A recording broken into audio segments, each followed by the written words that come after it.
कि छात्रों में जो है स्टेडियम बनने जा रहा है और उसमें 5 करोड़ लगाए भी जा रहे हैं। आईपीएल होगा यहाँ पे और इंटरनेशनल टीमें यहाँ पे आएंगी और पोलार्ड आएगा और रोहित शर्मा आएगा और सौरव गांगुली आएंगे और द्रविड़ आएंगे और पता नहीं बीसीसीआई के बड़े बड़े दिग्गज प्लेयर आएंगे, क्रिस गेल आएंगे। बाकी ये लोगों में एक रूमर चल पड़ा है, देखो जी अब मैंडेट का क्या होगा, अब किसको देंगे। अरे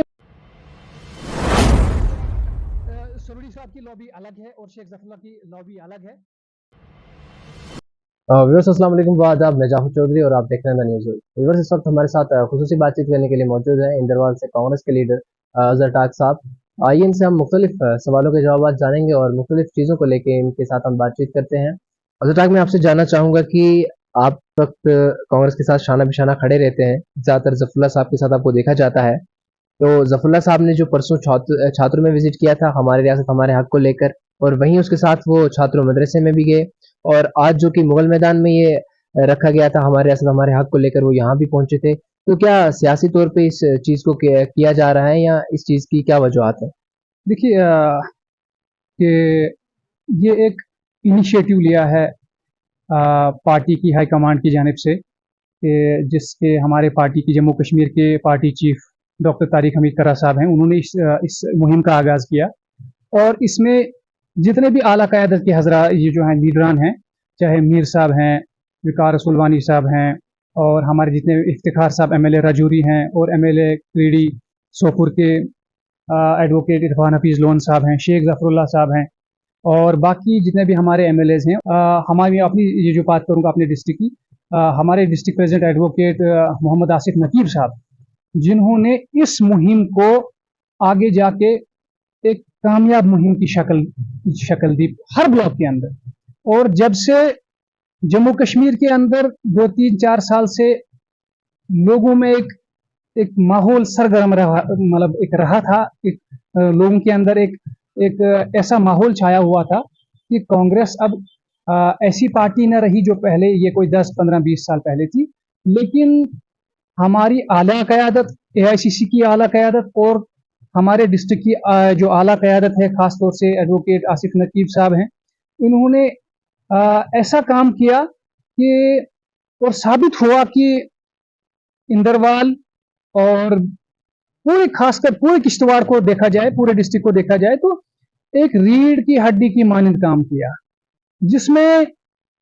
इस वक्त शाना बशाना खड़े हैं शेख जफरुल्लाह साहब, और हमारे ब्लॉक प्रेसिडेंट छात्रों से मंजूर बमल साहब, और हमारे माइनॉरिटी के चेयरमैन डॉक्टर जाकिर वानी साहब, और जितने भी ब्लॉक्स के, चाहे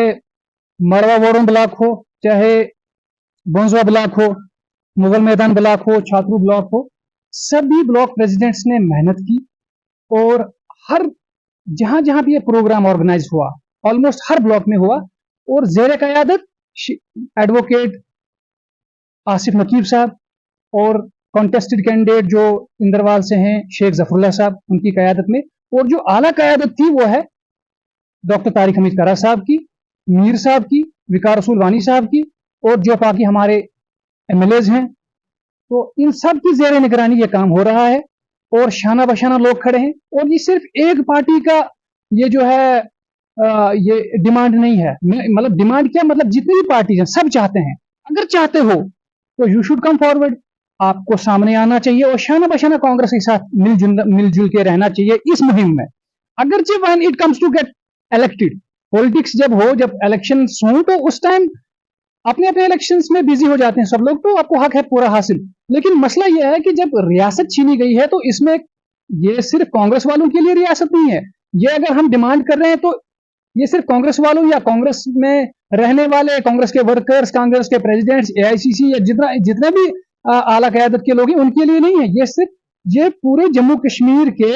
1,40,00,000 लोगों का सवाल है, उनकी जनरेशंस का सवाल है, उनके भविष्य का सवाल है, उनकी जो नस्ल है उनका सवाल है कि एक स्टेट को यूटी में तब्दील किया गया, कभी ऐसा देखा नहीं है, और यूटीज को स्टेट में तब्दील किया गया, ऐसा देखा है। But this is very unfortunate to say on the part of central government. और बहुत बदकिस्मती है इन लोगों की, हम लोगों की, सब लोगों की, कि हमसे इतना इतना बड़ा हक जो हम डिजर्व करते हैं वो अभी भी नहीं मिल रहा है। तो हम सब पार्टीज को, चाहे एनसी वाले हों, कांग्रेस वाले हों, पीडीपी वाले हों या कोई इंडिपेंडेंट हो, सभी को हम इस आपके मीडियम से रिक्वेस्ट करना चाहते हैं कि सब आए कांग्रेस की इस मुहिम में। खास तौर से कल हमारा डिस्ट्रिक्ट हेडक्वार्टर में किश्तवाड़ में और हर डिस्ट्रिक्ट हेडक्वार्टर में, जम्मू कश्मीर के हर डिस्ट्रिक्ट हेडक्वार्टर में कल को एक ब्लैक डे के तौर पे मना, ये स्टेटहुड है। दूसरा सवाल किया आपने कि क्या ये दौरा जो 2 दिन पहले शेख जफरुल्लाह साहब का छात्रों में था, क्या वो सियासी दौरा था? सियासी दौरा बिल्कुल भी नहीं था, क्योंकि ये लोगों के वहां पे हमने वो जो है किसी पॉलिटिकल पार्टी की या किसी पॉलिटिशियन की कोई क्रिटिसिज्म उसके बारे में नहीं किया, उसकी कोई मुखालफत नहीं की। सिर्फ हमारा यही मुद्दा था, हमारी रियासत हमारा हक, जो भी जुड़ना चाहे जुड़ सकता है, क्योंकि ये 3 दिन हमारा प्रोग्राम था और 5 तारीख को हमारा ब्लैक डे है डिस्ट्रिक्ट हेडक्वार्टर किश्तवाड़ में, और पूरे जम्मू कश्मीर के 20 डिस्ट्रिक्ट्स में ये मनाया जाएगा 5 तारीख को। और उसके बाद जो दौरा रहा मदरसे का, तो वो भी कोई सियासी दौरा नहीं था कि देखो जी शेख जफरुल्लाह कांग्रेस की पार्टी को से बिलोंग करते हैं, तो अब वो मदरसे की जो वो लेंटर पड़ना था, स्लैब पड़ना था, वहां पे सब लोग देखें, शेख जफरुल्लाह ने विजिट किया, ऐसा कुछ भी नहीं है। क्योंकि ये हमारा एक इलाके का एसेट है, ये हमारा असासा है, क्योंकि यहां से जो नस्ल निकलेगी तो वही एक्चुअल में नस्ल है। कोई कारी बनता है, कोई हाफिज बनता है, कोई मुफ्ती बनता है, तो वो एक वही असल में एसेट है, वो दुनिया का भी एसेट है, आखिरत का भी एसेट है। और मैं अल्लाह से दुआ करता हूं कि यही आगे जाके इनका, जैसे किसी ने शिशम कंप्लीट किया तो हफ्तम में इनको दारुल देवबंद में दाखिला मिल जाए, और अगर इनको हफ्तम यहां से पास किया या किश्तवाड़ से पास किया तो उसके बाद इनके दौरे का एडमिशन दारुल देवबंद में हो जाए। अगर दौरा भी खत्म किया है या दारुल देवबंद से खत्म किया है तो मैं उम्मीद करूंगा इंशाल्लाह इनको अल्लाह पाक वहां तक पहुंचाए, इनको इफ्ता के लिए एडमिशन दारुल देवबंद में मिल जाए, क्योंकि दारुल देवबंद में एडमिशन मिलना एक बहुत बड़ी बात है। तो ये जो मदरसा है इसको एस्टैब्लिश किए हुए लगभग ऑलमोस्ट 1996-97 में एस्टैब्लिश हुआ है, जिसको मरहूम अलहाज गुलाम कादिर वानी साहब ने, जो उसके बानी थे, और हजरत मौलाना जाहिद साहब, जिनकी काविशों से, मेहनत से, लगन से ये जो है मदरसे की संग बुनियाद पड़ी, और अभी तक उन्हीं की मेहनत से अभी तक चलता आया है। और मैं उम्मीद करूंगा इंशाल्लाह कि आगे जाके भी, चाहे उसकी एडमिनिस्ट्रेशन में कोई भी रहे, चाहे ये जो है मदरसे के साथ कोई मुंसलिक फैकल्टी हो या मदरसे के साथ मुंसलिक फैकल्टी ना हो, कोई भी हो,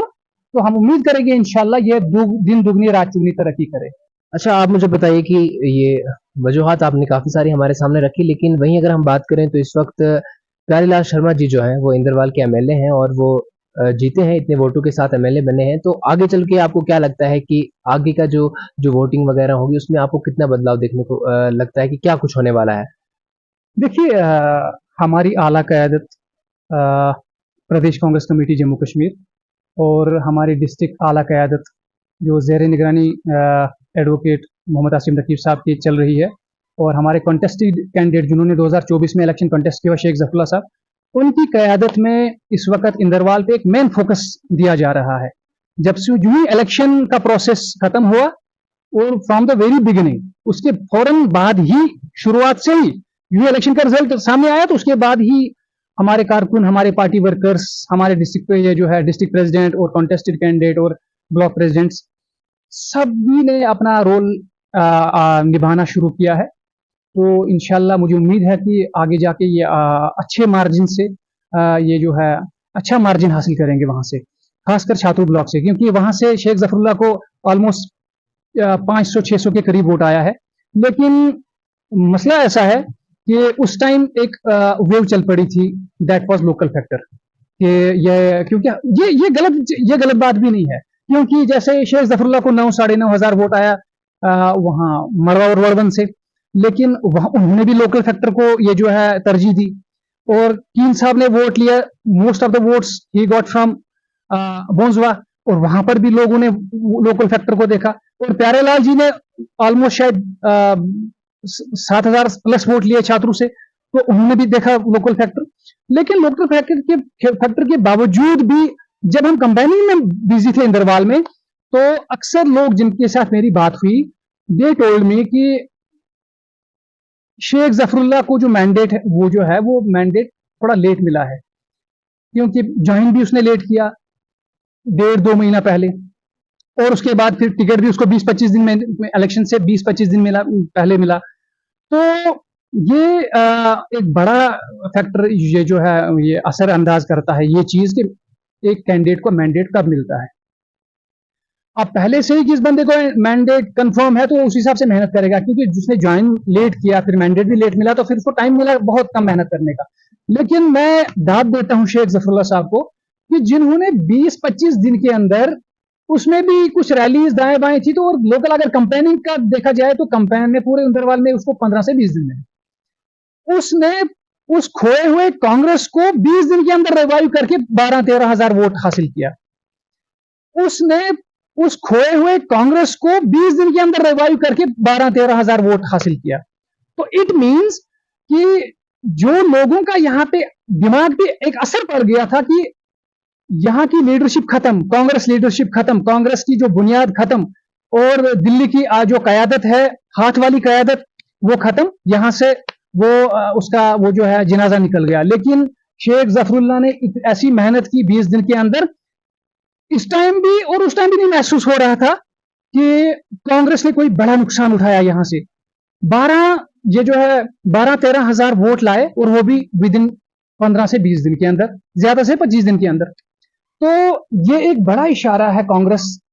आला कयादत की तरफ कि कांग्रेस को एक कोई खास असर नहीं पड़ा जब से यहाँ के कुछ लीडर हजरात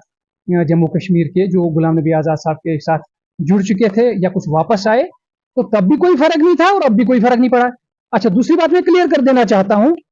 लॉबी एक ही है, वो शेख जफरुल्लाह और सरूड़ी की मिलकर एक ही लॉबी है, वो कांग्रेस की। जिस कांग्रेस में शेख जफरुल्लाह है उसी कांग्रेस में सरूड़ी साहब हैं, और जिस कांग्रेस में ये दोनों लोग हैं उसी में मंजूर बुमल साहब हैं, उसी में अजहर भी है, उसी में डॉक्टर जाकिर वानी साहब भी हैं, और उसी में हमारे डिस्ट्रिक्ट प्रेसिडेंट ये जो है नकीब साहब भी हैं, उसी में फिरदौस मिंगनू साहब हैं, उसी में तमाम कयादत है। तो we are like a family, हम मिलजुल के काम करते भी हैं, आगे भी करेंगे। तो बाकी ये लोगों में एक रूमर चल पड़ा है, देखो जी अब मैंडेट का क्या होगा, अब किसको देंगे। अरे भाई, इस चक्कर में क्यों ही पड़ते हो? तुम जब कांग्रेस की आइडियोलॉजी के साथ जुड़े हो, कांग्रेस की आइडियोलॉजी के साथ, सेक्युलरिज्म के साथ जुड़े हो, तो तुम इस चक्कर में क्यों पड़े हो मैंडेट किसको मिलेगा किसको नहीं मिलेगा? वो तो पार्टी डिसाइड करेगी। लेकिन हम इस वक्त मिलके काम कर रहे हैं, मिलके आगे भी करेंगे। तो इस कंफ्यूजन में ना रहे कि शायद वो जो है सरूड़ी साहब की लॉबी अलग है और शेख जफरुल्लाह की लॉबी अलग है। ऐसा कुछ नहीं है, हम एक फैमिली की तरह हैं। और दूसरी बात यह है कि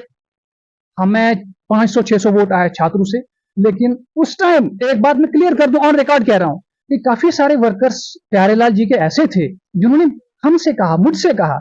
कि आप थोड़ा लेट आए, 2-3 महीने लेट आए, शेख जफरुल्लाह थोड़ा लेट आया, नहीं तो ये जो है हमने वोट देना था शेख जफरुल्लाह को, क्योंकि हमारा जो कमिटमेंट था लोकल बुनियाद की, लोकल फैक्टर की बुनियाद पे या कोई और फैक्टर की बुनियाद पे उनका कमिटमेंट हो चुका था प्यारेलाल जी के साथ। तो अब वो कमिटमेंट नहीं रहा। अब तो नए इलेक्शंस हैं, चाहे असेंबली डिसॉल्व हो तब भी होंगे, ना हो तो 29 में फिर से वैसे भी होंगे इलेक्शंस। तो उन्होंने कहा कि हमारा जो कमिटमेंट था दैट वाज फॉर 2024 ओनली। तो जो नया कमिटमेंट है वो हम डिसाइड करेंगे, वो हम किसको देंगे किसको नहीं देंगे, लेकिन कमिटेड कहीं पे नहीं है। तो इससे साफ जाहिर है कि लोग क्या चाहते हैं। डाक्टर साहब, आप मुझे ये बताइए कि कहीं सुनने में आया है कि छात्रों में जो है वो स्टेडियम बनने जा रहा है और उस पे जो है कि 5 करोड़ लगाया भी जा रहा है, इसके बारे में आपको क्या ख्याल है? देखिए, मैंने कोई 1-1.5 महीना पहले भी सुना था कि छात्र स्टेडियम के लिए कोई 5 करोड़ इन्होंने सेंक्शन करवाए हैं या करने वाले हैं, ऐसा कुछ था। तो मुझे नहीं लगता कि इससे कोई खास फायदा होगा छात्रों को, क्योंकि जो बेसिक चीज़ें हैं, बेसिक ज़रूरियात हैं जो लोगों के साथ वादे किए गए हैं, 35 किलो का राशन का वादा, और बाकी लोगों के साथ अलग अलग ब्लॉक्स के साथ अलग अलग पंचायतों के साथ वादे किए गए हैं, पहले उन पे खरा उतरें। उसके बाद ये जो है हमारे जो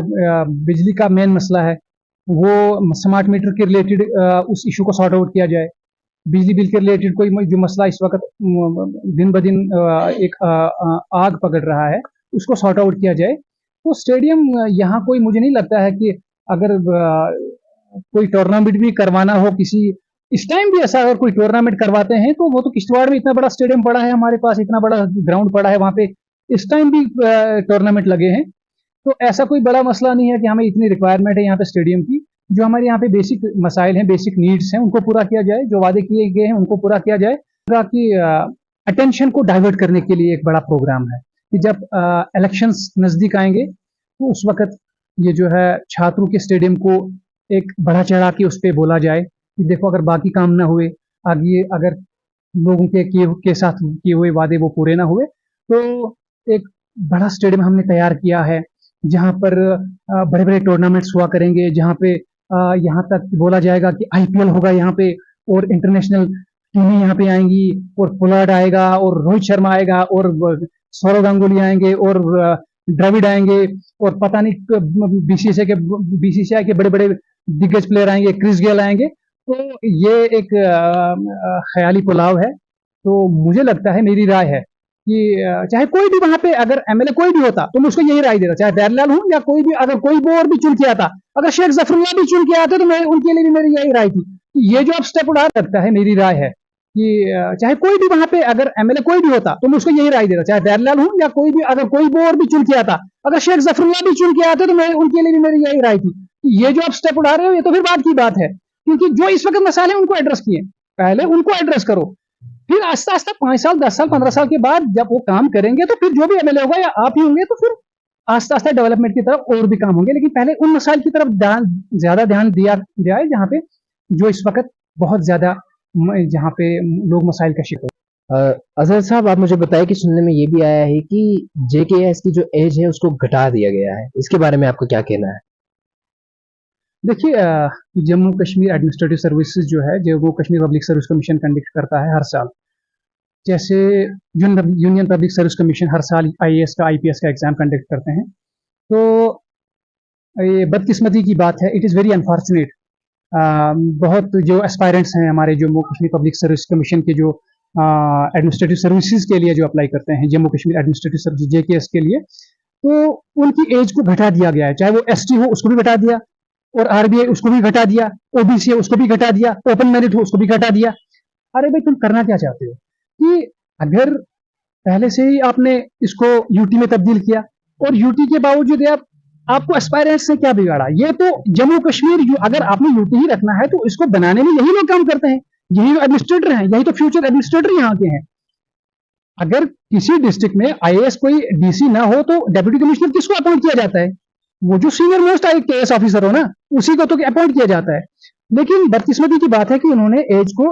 घटा दिया है, लेकिन फिर भी एलजी साहब ने 2 साल पहले on the request of aspirants of Jammu Kashmir administrative services, उन्होंने इस एज को रिलैक्सेशन दिया था। आरबीआई को 37 ईयर्स किया था, 37 साल, और 32 था ओपन मेरिट को, उसको 35 कर दिया, और बाकी कैटेगरीज को जैसे ओपन मेरिट ये जो है एसटीजीबी या ओबीसी का 39 ऐसा कुछ कर दिया है। लेकिन उसके बाद पिछले साल उमर साहब की सरकार, जब उनको उमर साहब से रिक्वेस्ट की गई तो उन्होंने भी ये जो है इस एज को रिलैक्सेशन दिया। तो मैंने भी इस विंटर में जो एमएलए शांगस हैं, रियाज खान साहब, मैंने उनसे पर्सनली बात की, और उन दिनों असेंबली का असेंबली का सेशन चल रहा था। उन्होंने बोला कि मैं असेंबली में इस चीज़ पे बोलूंगा, उनको रिजर्वेशन पे भी बोलना था, और उन्होंने बोला इस पे भी बोलूंगा। फिर मैंने उनसे पूछा कि आपने वो आपका आपने जो मुझे बोला था कि वो ये है एज रिलैक्सेशन के बारे में हम बात करेंगे, उन्होंने बोला कि मैंने कमिश्नर सेक्रेटरी से बात की है जीएडी के, उसके बाद उन्होंने सीएम से भी बात की है। तो कुछ दिन पहले मेरे उनसे और फोन पे बात हुई, 2-4 दिन पहले, तो उन्होंने बोला कि अभी वो अंडर प्रोसेस है, और मोस्ट लाइकली शायद जब फॉर्म्स आएंगे अगस्त में, सितंबर में, जब भी आएंगे जम्मू कश्मीर एडमिनिस्ट्रेटिव सर्विसेज के पोस्ट जब आएंगी, तो उसमें एज को शायद बढ़ा दिया जाएगा और वही फिक्स क्राइटेरिया रखा जाएगा। तो I am highly thankful to MLA Shangus Riyaz Khan साहब, लेकिन हैं वो मेरी अपोजिट पार्टी के, एनसी के, लेकिन मेरी उनके साथ काफ़ी अच्छी टर्म्स हैं, और ही इज़ नाइस पर्सन। तो मैं उनका शुक्रगुजार हूँ। उनने बात सेक्रेटरीट में उठाई, असेंबली में उठाई, सीएम साहब से बात की, कमिश्नर सेक्रेटरी जीएडी से बात की। तो 2-3 दिन मैंने उनसे बात की तो उन्होंने बोला कि मैंने इस ये मसला ज़ेर गौर है और इंशाल्लाह अल्लाह की ज़ात से उम्मीद है कि ये मसला भी सॉर्ट आउट होगा। तो जितने भी जम्मू कश्मीर एडमिनिस्ट्रेटिव सर्विसेज के एस्पायरेंट्स हैं, उनके लिए खुशखबरी है। ठीक। व्यूअर्स आपने देखा कि असर टाक जी जो थे हमारे साथ आज बातचीत करने के लिए मौजूद थे और मुख्तलिफ सवालों को लेकर हमने इनके साथ इनसे सवाल पूछे और उनके जवाब भी जाने। व्यूअर्स आप देख रहे थे न्यूज़ वर्ल्ड। मैं छोटी सी रिपोर्ट के साथ जाफर चौधरी।